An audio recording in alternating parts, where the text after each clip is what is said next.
Welcome to the Wife Stories YouTube channel. New video every day, and don't forget to subscribe. Here we go. Her kiss lands on my cheek like it's on autopilot. No warmth, no thought behind it, just emotion.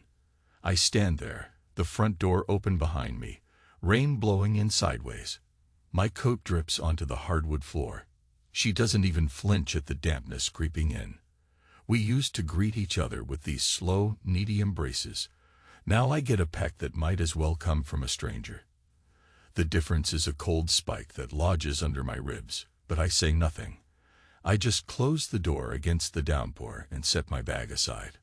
I swear there's a moment, maybe half a second, where she glances at me, trying to gauge my expression, as if she wonders whether I notice. And of course, I do notice. How could I not? But I nod instead, slip my shoes off, and stand motionless. My hair is plastered to my forehead with rain. The silence builds. That emptiness between us terrifies me more than the thunder outside, and yet I feel powerless to break it. She disappears down the hall before I can muster the energy to say her name. Her perfume lingers, something floral and expensive, filling the space where she just was.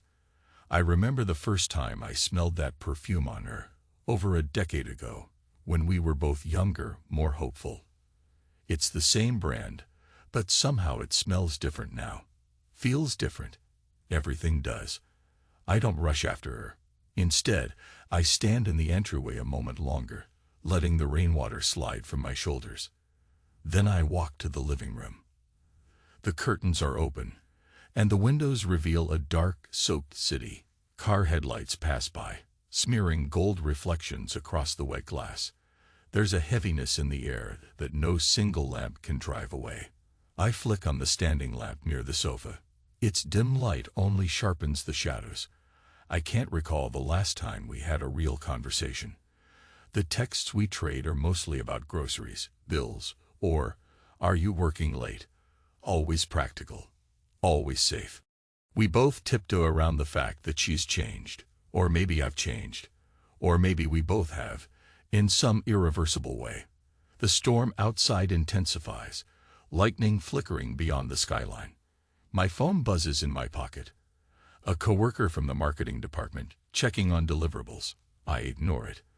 I have no desire to talk about campaigns or budgets. A year ago, I might have relished that kind of distraction. Now, it feels trivial. I set my phone on the coffee table. Our wedding photo stares at me from across the room. In that picture, she's leaning into me, her face lit by some secret joy. I remember how unstoppable we felt that day. I was crazy about her, proud to be her man. Part of me wants to smash that frame now, but I leave it where it is. I hear her footsteps upstairs. I listen for any clue. Maybe the way she paces might tell me if there's still a spark in her for me. But the footsteps soon vanish behind a closing door. I think about going up there, confronting her about all the little signals I've been catching these past months, but my chest constricts. Instead, I stand by the window and watch the streetlight glow on the wet pavement.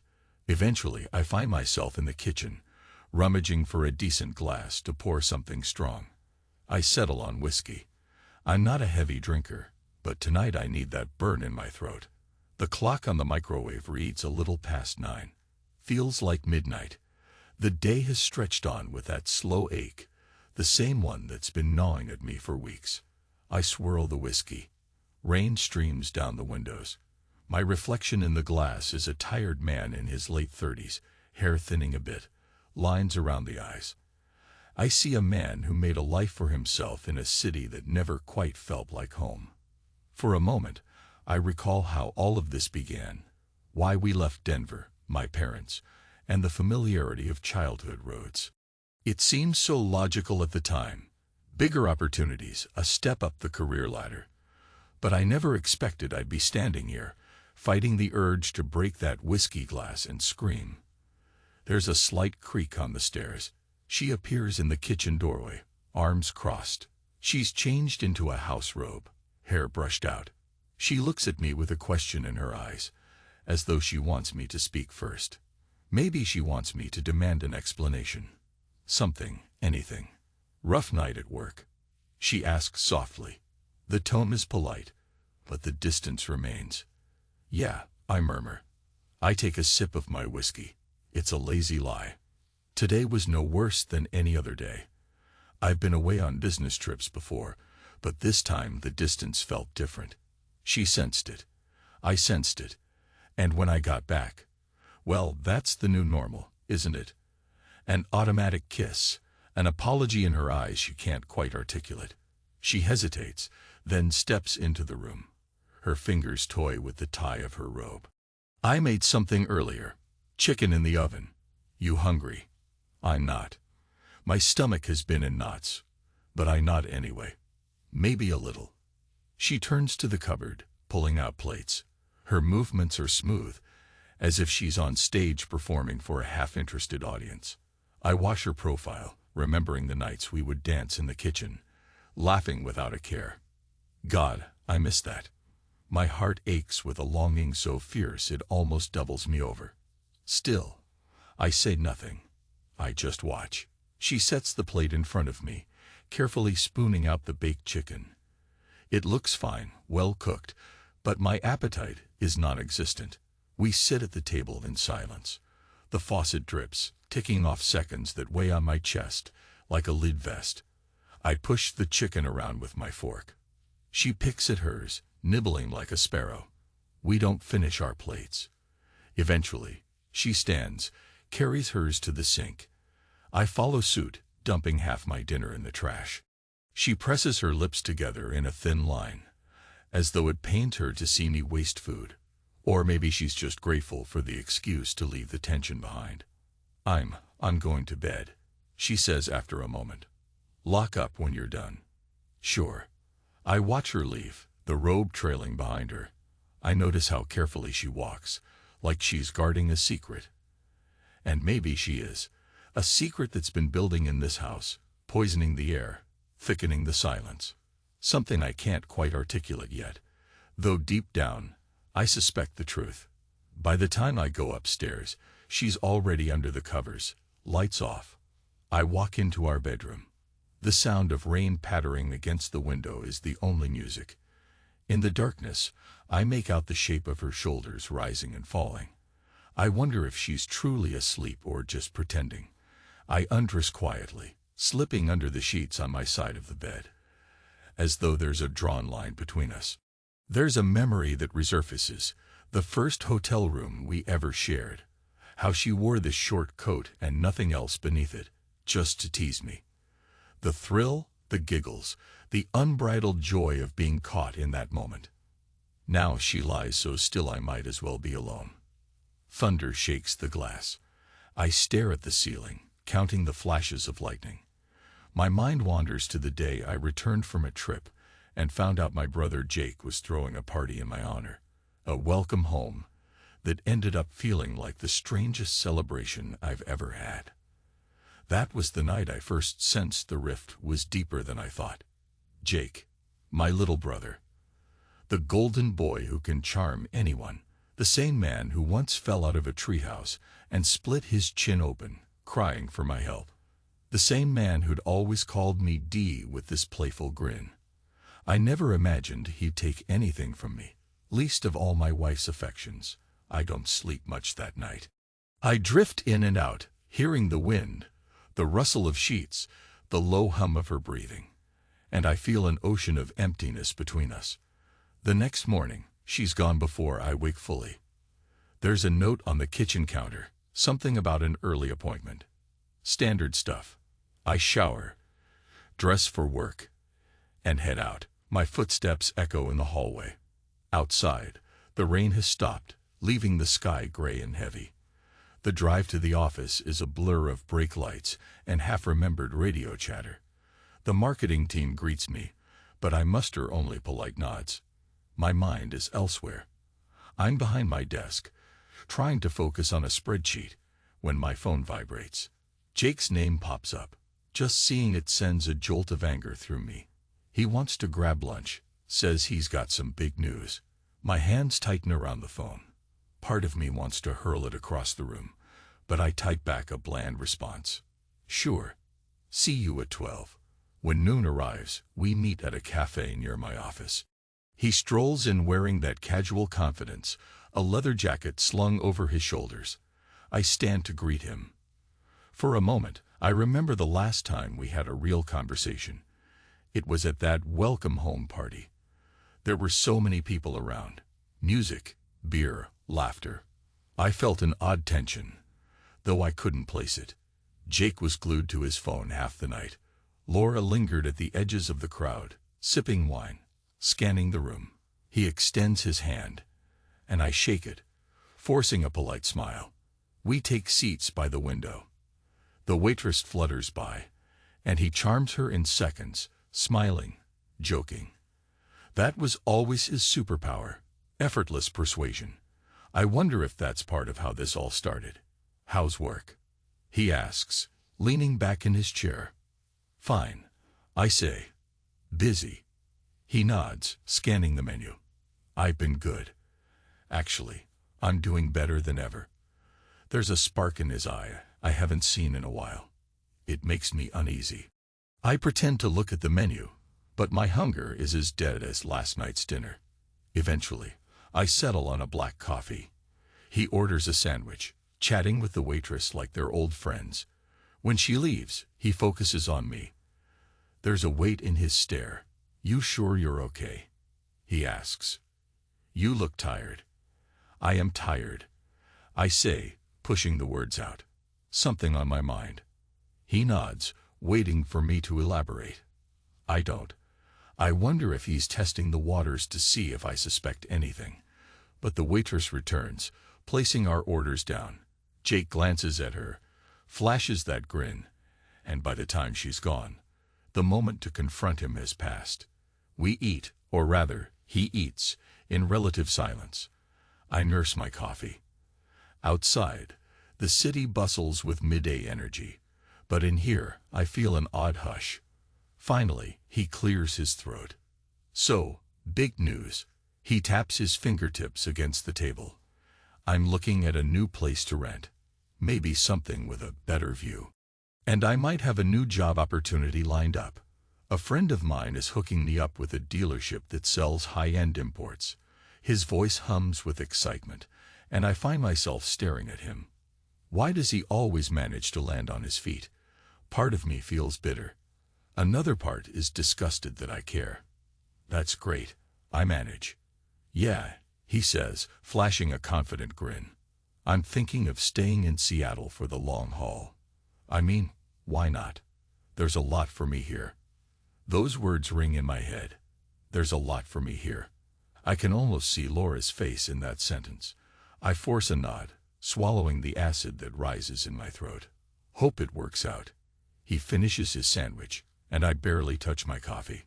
We talk a bit about old times, our parents in Denver, the house we grew up in.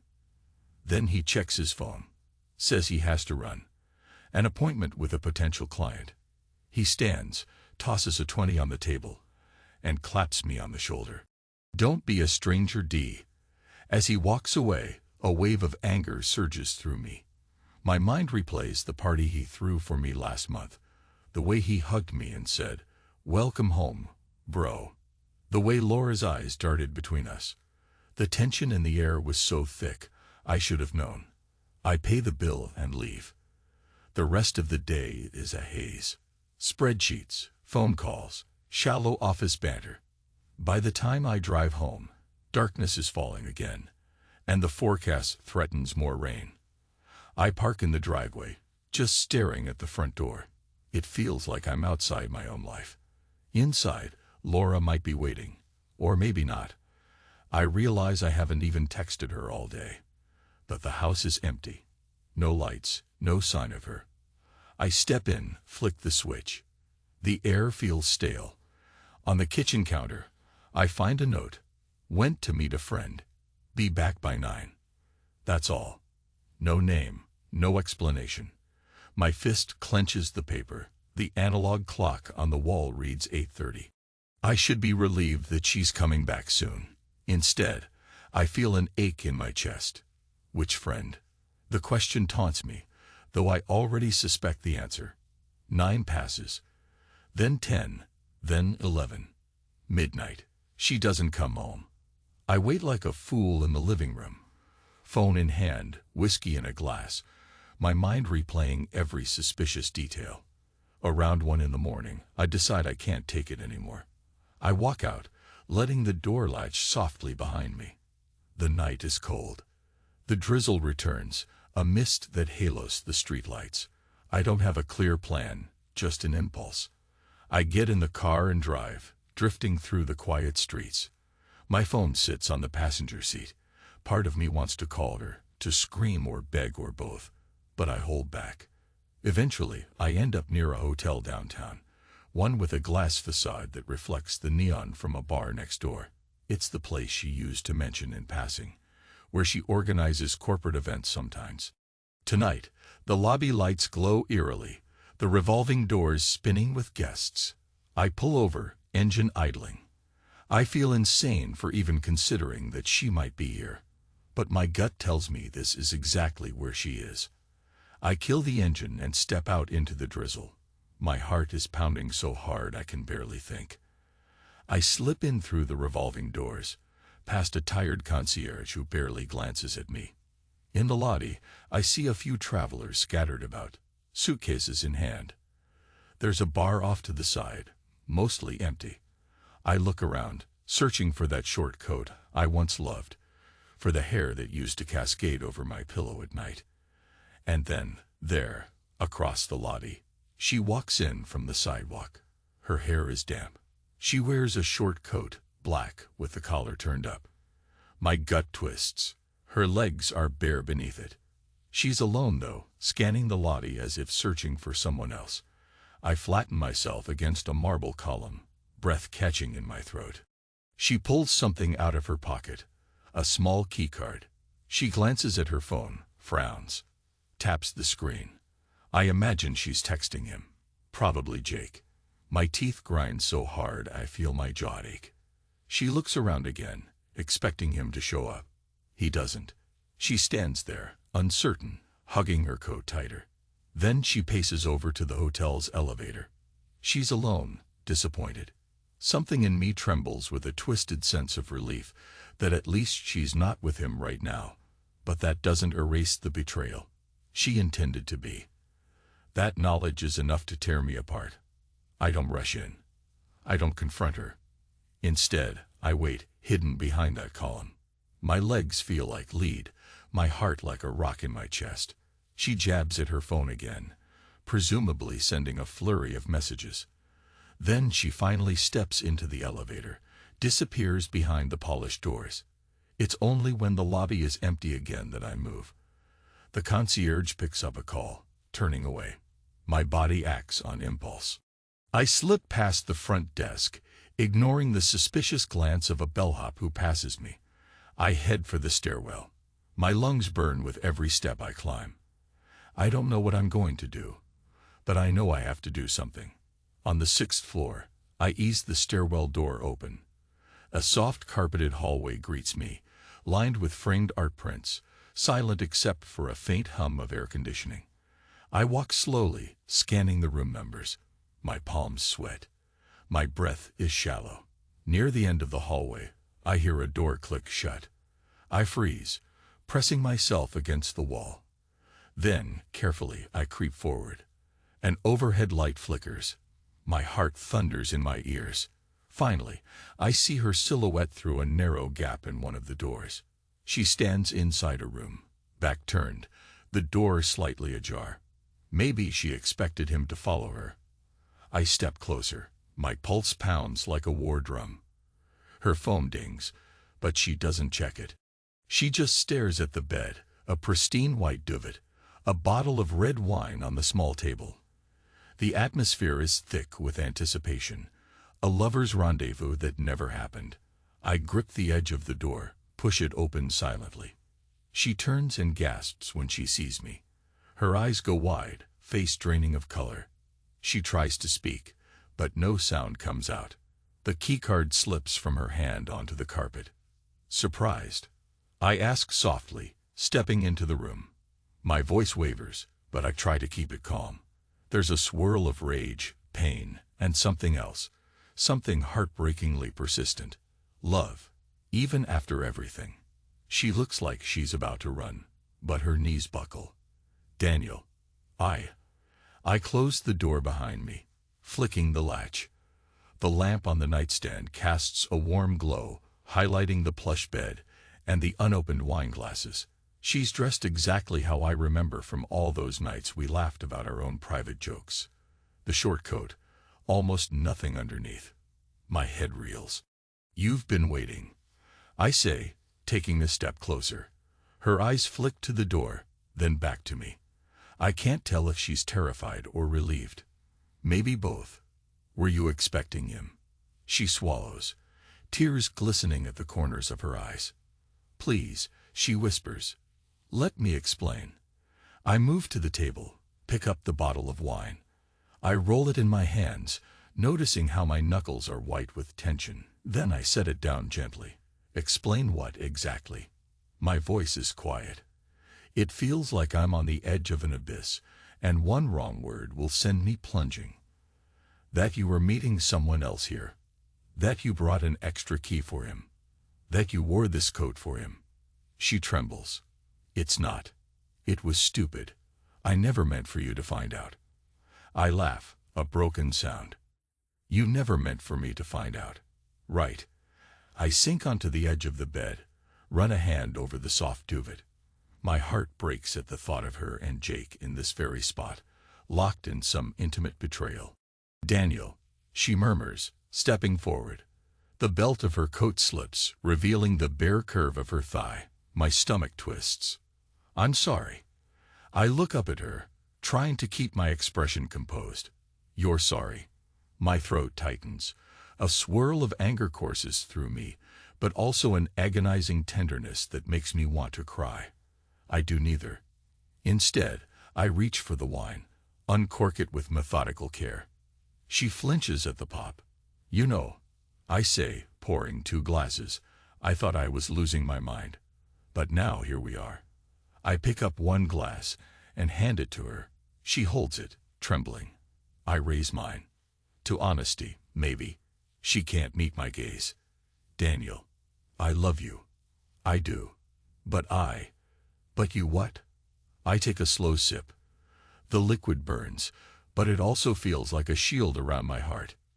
You got bored, restless, wanted a thrill. Tears spill down her cheeks. She stares at the carpet. I can't justify it. I just felt trapped. Trapped with me, I echo. The words almost knock the breath out of me. I swallow the rest of my wine, place the glass on the nightstand. My hands tremble. I want to scream at her, call her every name in the book, but my voice comes out disturbingly gentle. Funny how I never realized I caged you so well. She collapses into the small armchair by the window, shoulders shaking. The city lights twinkle behind her, indifferent to our tragedy. Rain taps on the glass again, as if mocking us. Suddenly, the phone on the bed vibrates. Her eyes flick to it. I pick it up, see Jake's name glowing on the screen. I feel a savage jolt of validation. I knew it. I toss the phone to her. He's late, apparently. She holds the phone in both hands, reading whatever message he sent. Her lips tremble. She sets the phone aside. He said he couldn't come. Something came up. I nod, bitterness coiling in my gut. Too bad, right? I force a twisted smirk. Would have been nicer if you two could share the wine together. Her eyes, brimming with tears, lock onto mine. I never wanted to hurt you. Jake, he was just... I don't know. I got carried away. It meant nothing, you have to believe me. Sure, I say, my tone so low it feels like a growl. Nothing. Meeting in secret hotel rooms is nothing. She presses her palms to her face. I'm sorry, okay? I stand, the bed shifting under me. I walk to the window, looking at the city lights. My reflection in the glass is a ghost of the man I used to be. She's behind me, so close I can smell her perfume. That same scent from our early days. My chest tightens at the memory. Then I turn to her. Something stirs inside me, a cold, calculating sense of finality. You know what hurts the most? I say softly. She shakes her head, tears sliding down her cheeks. That you chose him, my own brother, of all the men in the world. Did you enjoy sneaking around behind my back while I was away on business? Laughing at me, maybe.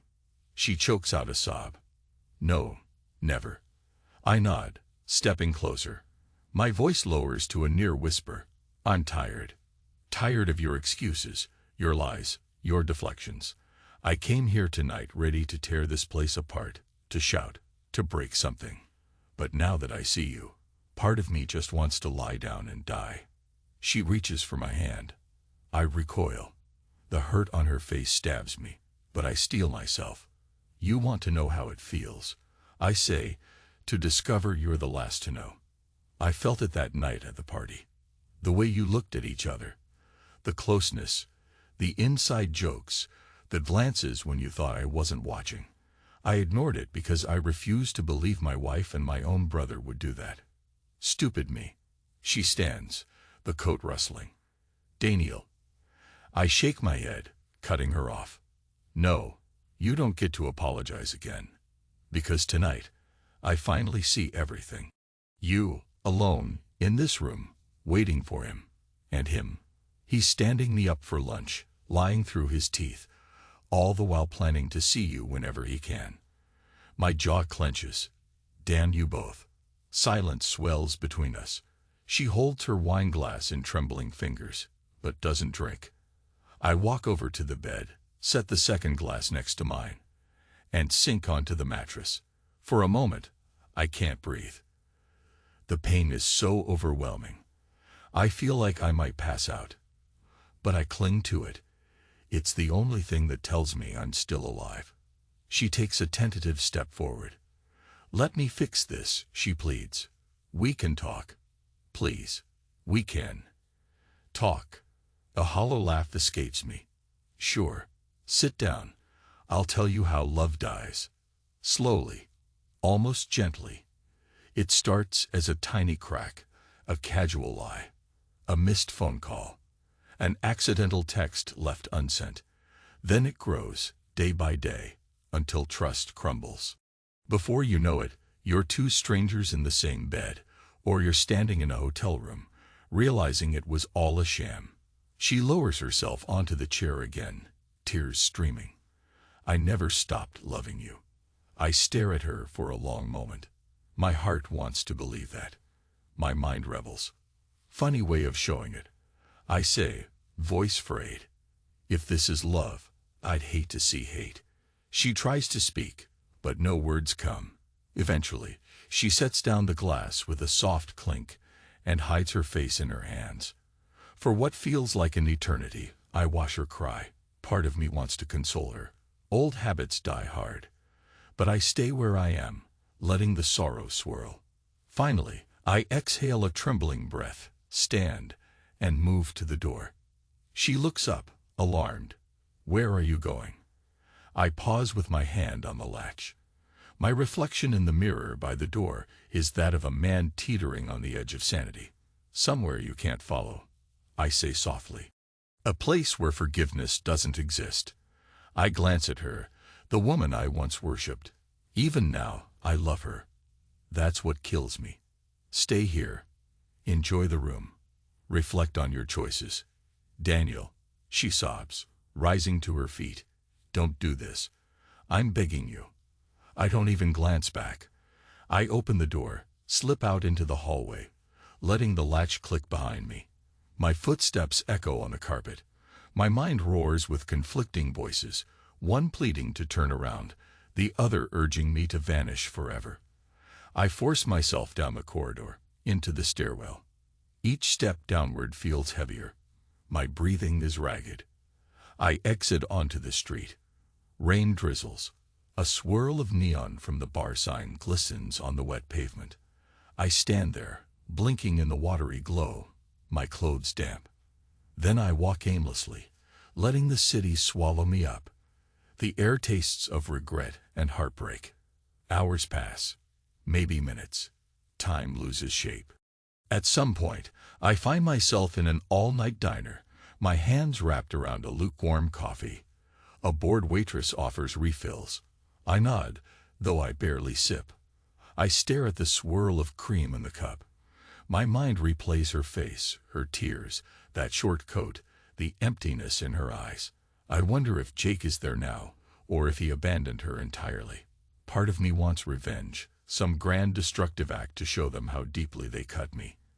But the longer I sit here, the more exhaustion weighs me down. I recall the last words I said to her. Enjoy the room. Reflect on your choices. And that final vow. A place where forgiveness doesn't exist. Is that truly who I am now? Another memory surfaces. Jake and I as kids, building a snowman in Denver's frigid winter, laughing. We promised to always have each other's backs. And now we're mortal enemies because of this betrayal. I feel sick. The coffee turns bitter in my mouth. Eventually, the sky lightens from black to a murky gray. I pay my tab and wander to my car, which is parked blocks away. The seats are cold. I rest my head on the steering wheel, exhaustion draping over me like a suffocating blanket. I feel hollow, as if someone carved out my insides. The next day, I go through the motions. Work, meetings, emails. I throw myself into tasks, ignore my phone. It buzzes repeatedly. Laura, presumably, or maybe Jake. I don't check. By the time evening comes, I'm too drained to face home. I consider sleeping in the office, but that feels too pathetic even for me. When I finally return to the house, the lights are on. She must be inside. Part of me hopes she's gone, that all her stuff is packed so I can nurse my wounds in private. But when I open the door, she's there in the living room, standing by the window. She turns to me, eyes rimmed red from crying. Where were you? I remove my coat, drop it onto the chair. Driving. I say tersely. All night. I shrug. I needed to think. She hugs herself. Daniel, we have to talk. I rub my temples, the headache pounding. I know, but not now. I move toward the stairs, exhaustion pulling me under. She intercepts me, placing a gentle hand on my arm. I flinch. Please, she whispers. I don't want to lose you. I look into her eyes, see the desperation there. My chest constricts. You already did. Don't you get it? She doesn't let go. Let me earn it back. I want to laugh, or scream, or both. How? I manage. I can't trust you. I can't even look at you without remembering that hotel room. The countless times you must have been with him. She trembles, tears slipping free again. We can rebuild. I swear I'll do anything. My mind flashes to the note I found last night, the hours I spent in the diner, the emptiness of this home. Rebuild? Is that even possible? Something dark inside me says no. The memory of her betrayal pulses like an open wound. I need space. I mumble, brushing past her. Don't follow me. I climb the stairs to the guest bedroom, closing the door behind me. The old bed squeaks. I fall onto it, bury my face in the pillow. My phone buzzes on the nightstand. With a sigh, I check it. Messages from Jake. We need to talk, man. Please, D, let me explain. The nerve of him. I toss the phone away. It lands on the floor with a thud. Eventually, I drift into a restless sleep, haunted by nightmares of them together. The next day is Saturday. I wake up late. My mouth is dry, and my head aches. Downstairs, I hear the kettle whistling. She's up, making tea or coffee. I consider sneaking out to avoid her, but I can't hide forever. Reluctantly, I dress in rumpled clothes and head down. She's at the kitchen table, 2 mugs set out. She offers me a tentative nod. Morning, she says softly. I grunt a reply. Sit down. The silence is suffocating. Finally, she speaks. I texted Jake. Told him never to contact me again. I stare at her. Congratulations. My tone is sarcastic and bitter. She flinches. Daniel, It's over with him. It's been over. I want you to know that I choose you. A humorless laugh escapes me. You think it's that simple. Like you flip a switch and everything is forgiven. Her eyes brim with tears. No, I know it's not simple. But I want to try. I pinch the bridge of my nose. I'm not ready for that conversation. And frankly, I don't know if I ever will be. We fall into silence. The kettle clicks off behind her. She pours hot water into the mugs, but neither of us drinks. The tension is thick as we stare at each other, a battlefield of hurt and regret. Eventually, I stand. I'm going out. Where? I hesitate, not sure how to answer. Anywhere. I say, turning away. Anywhere but here. She watches me go, eyes shining with tears. But I don't linger. I grab my coat and walk out into a cloudy day. The air is cool, the sun hidden behind thick clouds that threaten more rain. I start the car, drive aimlessly through the suburbs, passing neat houses with tidy lawns. My head throbs. I can't keep doing this. Something has to break, either me or this marriage, or both. Suddenly, I think of Jake's messages. My brother. The traitor. Part of me wants to confront him, to unleash the rage I've been swallowing. Another part wants to vanish, run from everything. But that's not who I am. I steer the car toward the address I vaguely recall. He'd once mentioned a place he was renting, an apartment near the water. When I find the building, I park on the street and stare at the entrance. My heart pounds. This is it. I can't let the betrayal fester without confrontation. I need to see him face to face. My fists clench on the steering wheel. Then I force myself out of the car, push through the front door of the building, find his unit number on the mailbox. I climb the stairs, each step heavier than the last. I knock on his door. No immediate answer. I knock again, more forceful. Finally, the door opens. He stands there in sweatpants and a t-shirt, hair messy, eyes wide with surprise. "D," he says quietly. I didn't think you'd actually come. I don't speak at first. I just shove him backward and step inside. He stumbles, catching himself on the back of a couch. The living area is small, strewn with clothes and empty takeout containers. It reeks of stale coffee and leftover pizza. The curtains are half closed, letting in a gloomy light. He lifts his hands, palms facing me. Okay, let's just talk. I stare at him, the rage swelling. He looks the same as always, a bit disheveled, that easy charm lurking under the panic in his eyes. How could he do this to me? Talk. I growl. My voice trembles with anger. That's rich coming from you. He swallows. Look, I know I messed up. Messed up. I take a step closer, fists tightening. You think sleeping with my wife is a simple mess-up. You think you can brush it off. His face contorts. No, of course not. I never planned for it to happen. It did. The urge to punch him flares white-hot, but I hold back, chest heaving. Explain yourself, I say in a harsh whisper. Tell me why. He shudders, running a hand through his hair. I don't have a good excuse.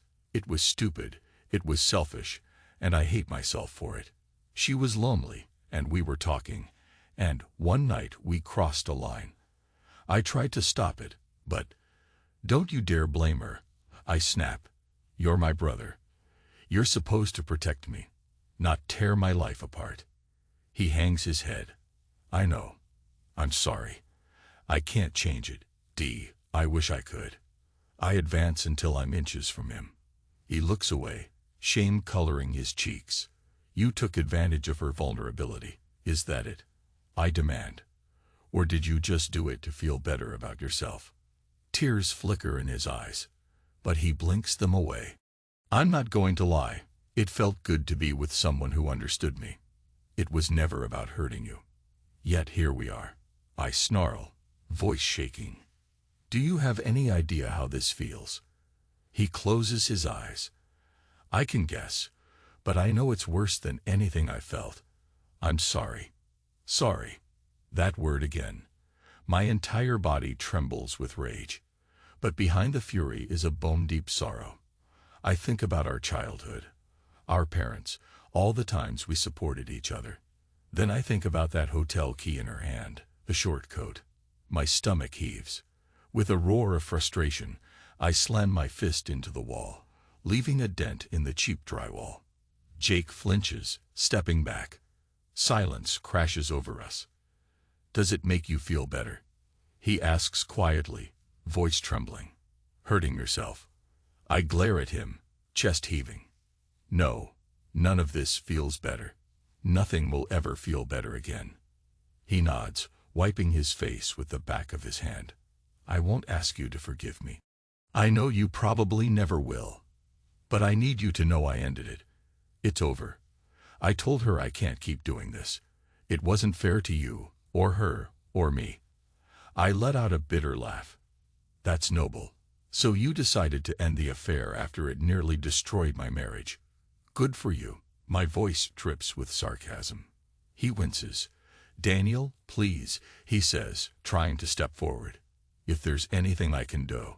"Stay away from me," I hiss. "Stay away from her." I point a trembling finger at him. "I will never trust you again, Jake. Don't even think about showing up at my doorstep."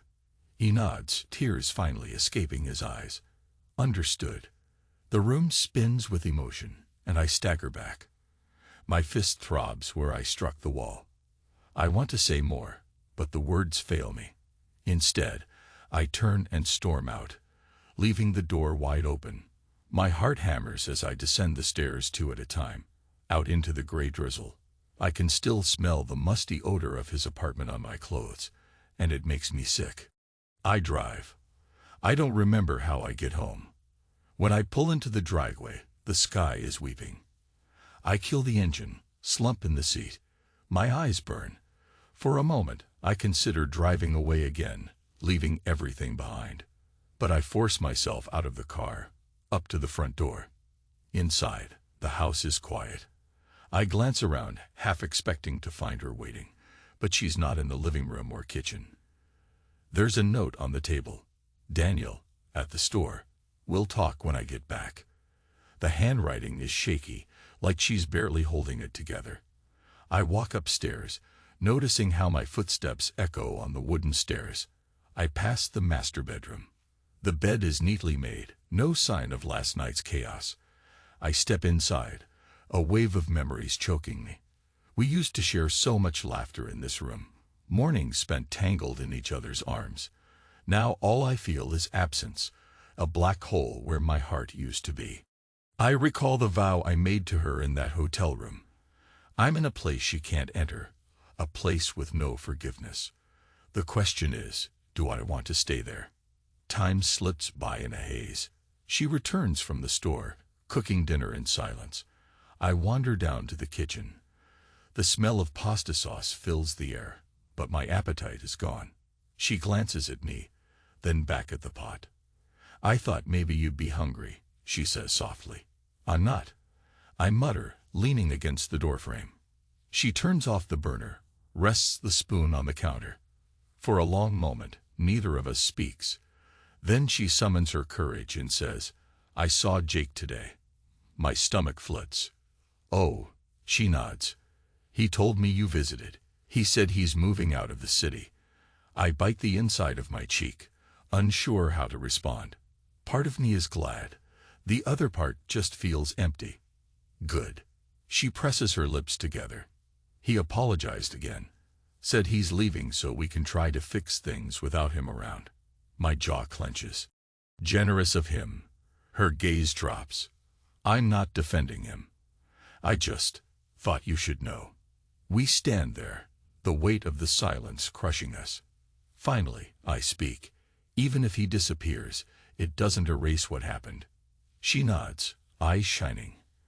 "I know, but maybe it's a start." I can't handle the softness in her voice, the glimmer of hope that we might patch things up. My anger still roils beneath the surface, but it's tangled with a desperate love I can't switch off. I need time. I say, don't push me. She exhales shakily. I'll give you all the time you need, Daniel. I swear. I leave the kitchen. The night drags on in a fog of half-formed thoughts. At some point, we go to sleep in separate rooms, the space between us infinite. I close my eyes, longing for the oblivion of slumber, but nightmares chase me. I see them together in that hotel bed, arms wrapped around each other. I see Jake smirking, see Laura crying. Then I see myself alone, drowning in darkness. Days turn to weeks. The tension at home remains. We exist like roommates, exchanging minimal words. She tries to coax me into conversations, but I shut her out. My wounds are too raw. Every so often, I catch a glimpse of her crying when she thinks I'm not looking. It twists a knife in my heart, but I can't bring myself to comfort her. One evening, out of nowhere, she approaches me in the living room while I'm watching a late-night news broadcast I barely follow. She kneels in front of me, eyes level with mine. Daniel, can we please try counseling? I'll make an appointment with someone neutral, someone who can help us navigate this. My first instinct is to reject the idea. But then I see the desperation in her eyes. She's grasping at straws, and I realize I'm not sure if I want to salvage this or not. Fine, I mutter, but don't expect miracles. She nods, tears threatening to spill. Thank you. We schedule a session with a marriage counselor recommended by a colleague of mine. The first appointment is awkward. I sit stiffly, arms crossed, while the counselor asks us to describe what brought us here. Laura's voice shakes as she confesses to the affair. The counselor glances at me, and I feel my rage flare. But I speak honestly. She slept with my brother. I say flat. It's that simple. The counselor, a middle-aged woman with compassionate eyes, nods slowly. She asks about our history, how we met, how the relationship used to be. We talk about all the good years before. The tears come for both of us. We admit how we drifted apart, how I traveled for work too much, how Laura felt invisible. I hate hearing it, but a small part of me wonders if I pushed her away without realizing it. Over the next few weeks, we keep attending sessions. Some days, it feels like we're making progress, like we might find a thread to hold on to. Other days, I can barely look at her. The counselor suggests we spend time doing something we used to enjoy together. So, one rainy Saturday, we drive to a coastal spot we once loved, the place where we used to watch the waves. The memory of the old closeness stirs something in me.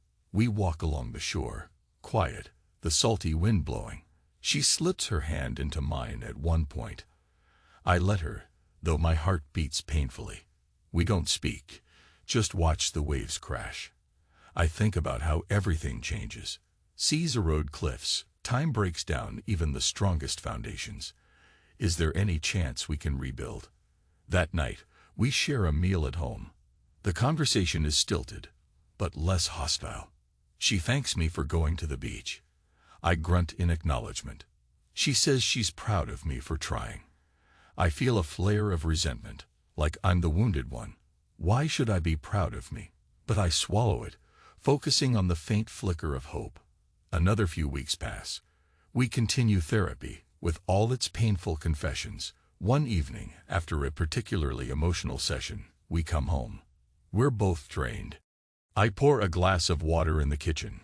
She stands next to me, her fingertips brushing my arm. A jolt of warmth shoots through me, stirring memories of our old intimacy. I look at her. She bites her lip, tears in her eyes. Then, almost imperceptibly, she leans in. Our first tentative kiss in months is brief, awkward, but a spark lingers on my lips. She looks at me, confused, hopeful. I swallow hard. My heart rages with conflicting emotions, but for the first time since that night in the hotel, I don't recoil. We sleep in the same bed that night, though we don't make love. We just lie there, side by side, hands loosely clasped, listening to each other breathe. I don't trust her yet. I'm not sure if I ever will. but her presence so close makes me realize how lonely I've been. Over the following month, our counselor pushes us to talk openly about the affair. We dissect the triggers, the emotional void, and the role of my brother. It hurts like hell, but I notice a small shift in me. My resentment is still there, but it's tempered by the realization that I also hold some responsibility for letting us drift. That doesn't excuse her betrayal, but it gives me a sense of perspective. One night, I get a text from Jake. Just one line. "I'm leaving Seattle for good. Goodbye, D." I stare at it for a long time, feeling a strange mix of relief and heartbreak. I picture him as a child again, following me around, wanting my approval. Everything is ruined now. I delete the message. Sometime later, on a quiet evening, Laura and I finally make love again. It starts uncertain, halting. But as we come together, tears stream down her cheeks. She keeps whispering, "I'm sorry, I'm so sorry." And I hold her, my own heart pounding, my mind split between agony and longing. By the end, we cling to each other in silence, the sheets tangled, hearts raw.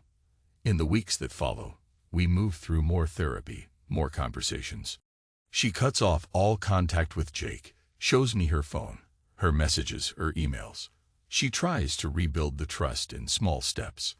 I remain cautious, half expecting to find another secret. But so far, she remains transparent, determined. I realize that my longing to die has eased. The day we confronted everything in that hotel room, I swore I was finished with life. But as time drags on, I find moments of peace. I manage a laugh here and there. The blackness is still there, but it's no longer absolute. Months pass. It's not a smooth road. Sometimes at night, I dream about them together. I jolt awake, sweating, and push her away. She sobs, tries to calm me. Over time, these nightmares become less frequent, though they never vanish entirely. We keep working on it, day by day. Eventually, I find myself sitting at our kitchen table on a rainy Sunday morning, sipping coffee. The smell of pancakes drifts from the stove, where she's cooking. She hums an old tune her grandmother taught her. Outside, the downpour forms rivulets on the window. I stare at the watery light, remembering how I once stood in the same spot, whiskey in hand, believing my life was over. Now, the pain is still here, like a scar. But we've learned to navigate it together, one day at a time. I don't know if I'll ever fully forgive her, or if she'll ever forgive herself.